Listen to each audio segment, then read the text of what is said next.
Hey y'all, my name is brenikab for everyone who is new to my channel, and for those of you who have been here, hey girl. Please go ahead and like this video and subscribe to my channel if you're interested in seeing more content from me.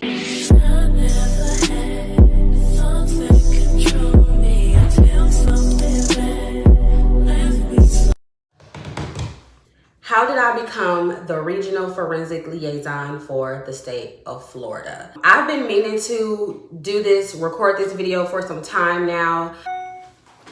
Let me hush this. What inspired this video was a few comments, questions, DMs from both TikTok, Twitter, Instagram, and most recently Facebook. On my TikTok, if you follow me on there, my ad name is brenikab. I talk about a day in my life very frequently, and most recently, like 2 days ago, I posted a few photos on Facebook, kind of, giving myself my flowers for how hard that I've worked to get to this point in my career.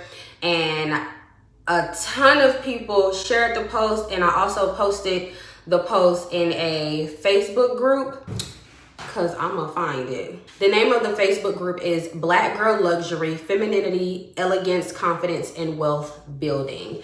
I posted the post in that group, and I think it got like 10,000 likes. And it came with a ton of questions, people asking for advice. They want to know my educational background and overall, how did I get to this point in my career? So we are going to get into it. And I hope that, if you tune into this video, that you find it to be informative and a bit inspiring for you as well. What is my educational background? A lot of people have assumed that I have a degree in criminology. People have even asked if I had a law degree, and I do not. I have a Bachelor of Science degree in psychology. I attended Bethunecookmanuniversity. Shout out to Miss Mary. A 4-year program, and I got my degree in psychology. Why did I choose psychology? When I entered into college, I thought I wanted to be a psychologist. But more importantly, and to dive in a bit deeper, I was very curious in how the mind works. What makes people do what they do? What causes certain behaviors? And just to put y'all in my business a little bit, a part of me wanting to study psychology was to also heal a few of my own traumas. That's my educational background. I have 1 degree, and that degree is in psychology. When I graduated from college, I did enter into a forensic psychology graduate program where I was pursuing my master's degree.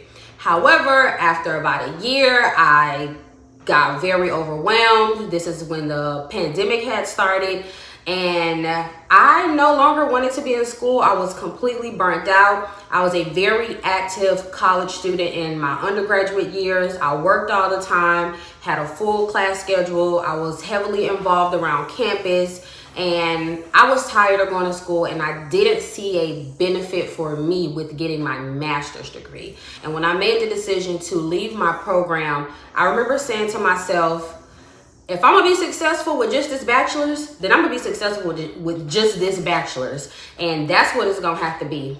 And that's what it was. So I have a degree in psychology, and that's it. As far as my work experience, how did I get my foot in the door in terms of forensics? Before we get into forensics specifically, I do want to go into details about how I got my foot in the door in general. My senior year of college, this is gearing towards the end of winter. This is gearing towards the end of fall semester. I applied for a job with a correctional healthcare company, which is a healthcare company that operates inside of jails and prisons. I applied for a mental health assistant role, and I really put myself out there. I don't have my degree yet, but I'm about to get it next semester. I'm very interested in the field, and at the time, I had a ton of family members who had been in and out of jail and prison. And, I always remembered the stories that they would tell about their experience. And so I was very curious about what that world is like. So long story short, my first job, my first step with getting my foot in the door was as a mental health assistant inside of a county jail. What were my duties as a mental health assistant? Very clerical work, answering phones, filing different paperwork or documents. There was a time to where I would have to go visit certain inmates to kind of get their signature on a ROI, which is a release of information. I would do like miniature checks on them to see, hey, is everything okay with your medication? If not, I would document the issues that they would vocalize, come back to the psychiatrist or to the therapist, let them know, hey, cat dog, this is what so-and-so said.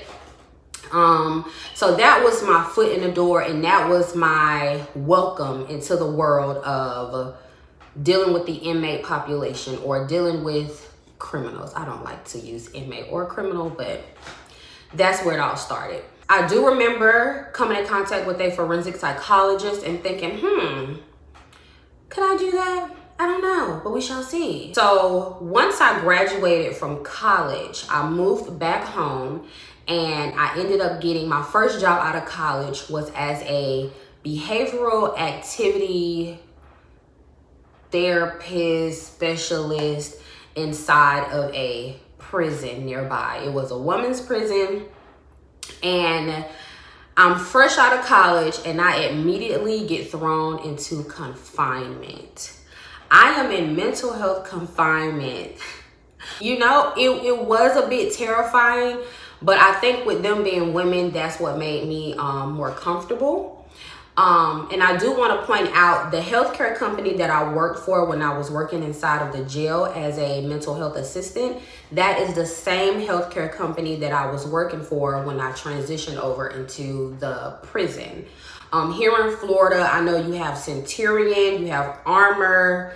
You used to have Horizon. I don't know if they're still around. And there probably are a few others that I'm not familiar with, but those are the ones that I can think of off the top of my head. So if you're interested in working in jails and or prisons in terms of their mental health department, you want to look into correctional healthcare companies, okay? So while working in a prison, it was a lot of back and forth on what my role was, but what I created my role to be was coming up with different psychoeducational activities for those who were in confinement that could be geared, towards them being successful within like their own ways. What am I trying to say, girl? For example, I remember the very first activity I came up with, I entitled it Dear Mama. So they were super fans of like Tupac. They really love to like get lyrics or, different printouts. And that activity, we talked about their relationship with their mom. We talked about their relationship with their children, because a lot of women in prison are mothers. And so that, came with teaching like a lot of different social skills, a lot of different coping mechanisms. And so that was my job when I worked in the prison, was to come up with different psychoeducational activities that could help the individuals be successful in regards to their individual service plans that was curated by their assigned therapist. Okay. I also attended MDST meetings, I think either bi-weekly or every week. So that was my prison experience, So at this point, I am 22. I've worked in a jail. I've worked in a prison. After I left the prison, I did transition into care coordinator roles for different behavioral healthcare companies. And once I moved to Jacksonville, this is where I got into forensics, like the world of forensics and what it means. Now, when people hear forensics, or when I tell people I work in the field of forensics, understandably, they automatically think that this is the first 48, or it's CSI Jacksonville, or I'm pulling up to different crime scenes and I'm dusting for fingerprints. And I'm not doing that, you guys. The area of forensics that I work in and that I am knowledgeable in is in terms of mental health. Here in Florida, I'm not really sure how things are in other states, but here in Florida, there is a code entitled 916, and what 916 indicates, I would categorize it in two different areas, NGI and ITP. NGI is one of the 4 plea deals. We have guilty, not guilty, no contest, and then we have not guilty by reason of insanity. And then ITP is incompetent to proceed. So those are the areas of forensic that I operate in. Let me pull back up my notes. My first role in forensics, I was working for a mental health provider. What a mental health provider is, it is a company that is funded by different management entities. It may even be funded by the state. And they provide mental health services to the community and to different populations. And one of the services that was being provided through this company was forensic-based services. So my role was a forensic diversion specialist. It was a new role. I was the first person in the role. My role as a forensic diversion specialist, in some counties or some different states, it may be entitled a forensic specialist, and not specifically diversion, but I was specifically a forensic diversion specialist. I was stationed inside of the jail, so I worked inside of the jail within the mental health office. And so this is how like my work week would go. Every month I would receive a list, and this list would have the people within this jail who have been committed to the state hospital. The reason why they have been committed to the state hospital is because they have either pleaded not guilty by reason of insanity, or they have been found incompetent to proceed. And whether they were found NGI or ITP, they were evaluated probably by a forensic psychologist or psychiatrist, and they had said, yes, this person is, incompetent to proceed, or, this person is a bit unstable right now. They need to be committed to the state hospital where they can become stable. And once that happens, they will return to court and pick back up within their case where they left off. Oftentimes, people think that jails are mental institutions, and they are not, okay? There's only but so much that jails can do. Jails don't even have access to certain psychotic medications that could really help somebody become stable. And a piece of information that a lot of people do not know is when you are in jail, you have rights, jail and prison. You have the right to refuse treatment. You have the right to refuse medication. You can say, no, I don't want to take my meds.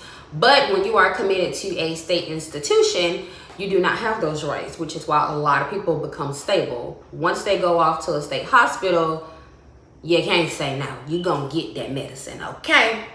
So every month I received a list of people who had been committed to the state hospital. And it was my job as a forensic diversion specialist to screen those individuals and discover who off of that list could possibly be diverted. What does it mean to be diverted? To be diverted means to qualify for community-based services. So for example, there were times to where I screened people and they were stable on their medications.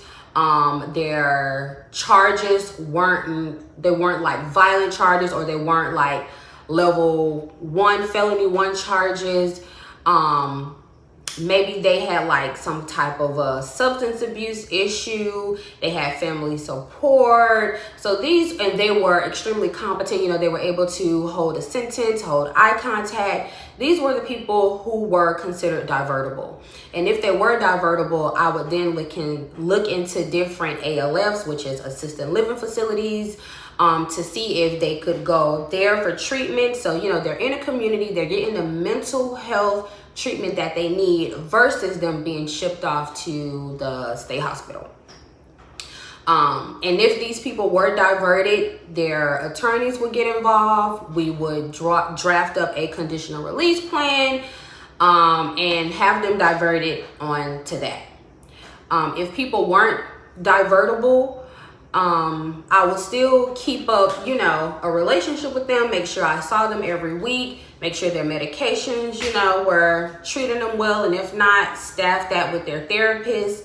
Every month I would have like a monthly forensic waitlist meeting where I would report to our different stakeholders and let them know, okay, this person is med compliant, this person is not med compliant, this person is psychotic, this person is doing fine. I did a lot of data entry, keeping up with different spreadsheets. There were times where I had to appear in court. Those who would come through for first appearance, if they were mentally unstable, then I would have to go in front of the judge and advocate for a Baker Act for them. I don't know if you ever gone in front of a judge before, but it can be pretty nerve-wracking. So this was my first introduction into the world of forensics. And I remember thinking to myself, wow, I dropped out of my forensic psychology program and I got a job in forensic. What are the odds? But that's a lesson right there for you.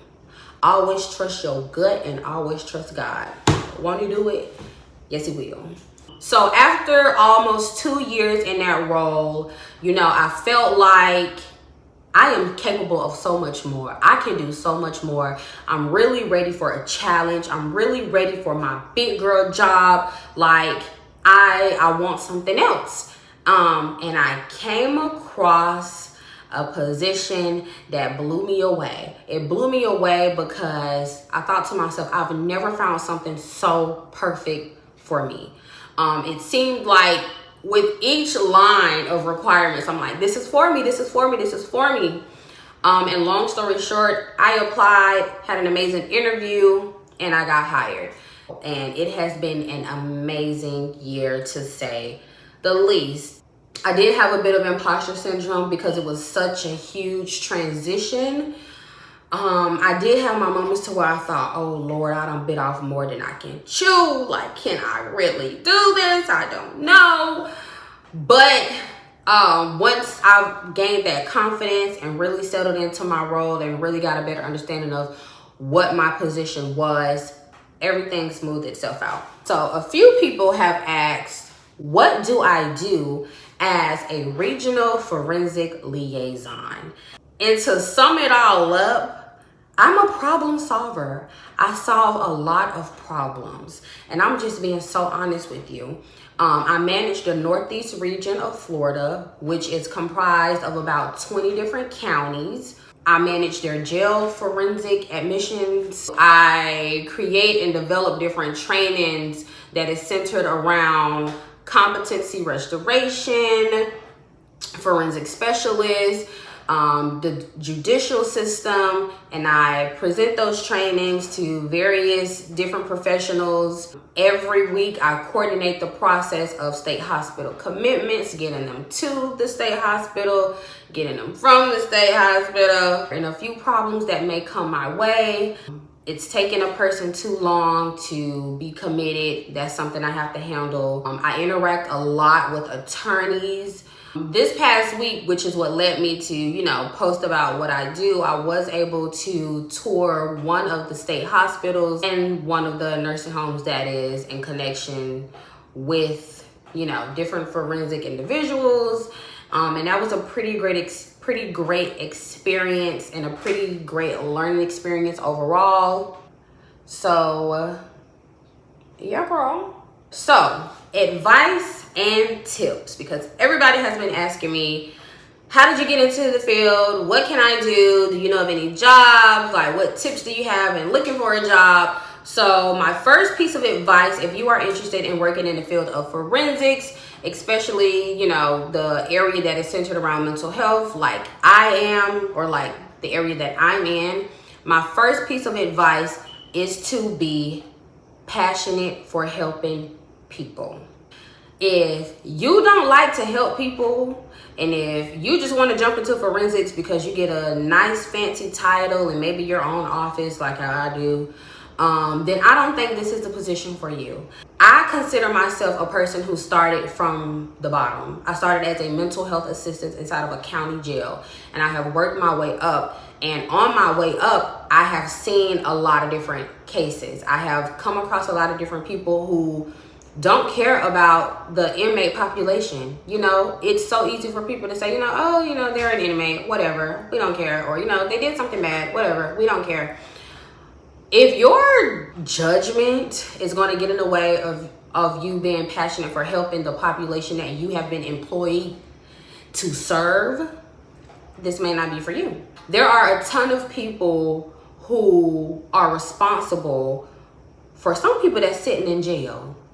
And that is a wild statement to make. However, somebody could forget to submit a paper and a person is sitting in jail because that paper has not been entered. Or somebody could have overlooked an email, and by overlooking that, you know, that person's sitting in jail. Or if you don't have a passion for this population and trying to, you know, help out or make things better than what it already is, I feel like it may cause you to overlook a lot of people. And people who are incarcerated are already overlooked. You know, they're already belittled. The last thing they need is another person who is employed to actually help them overlook them.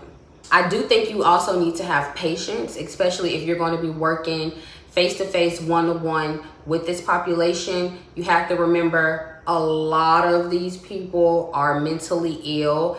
And if you have worked on psych wards or want to work on the psych ward, as I have, they are severely ill. Face-to-face with those who are schizophrenic, bipolar, extreme depression. You kind of just never know, active stages of psychosis. You have to have patience.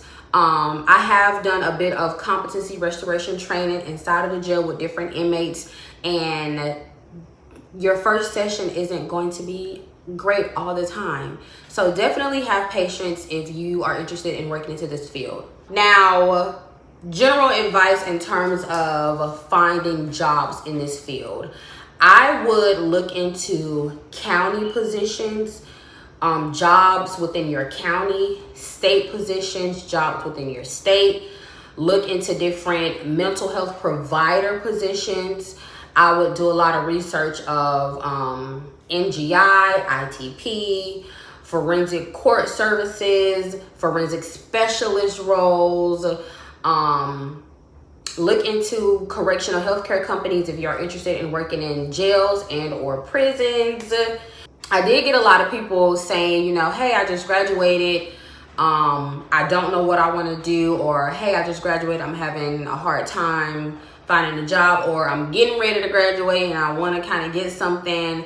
My piece of advice to those of you who are in those predicaments is to, number one, be a hustler.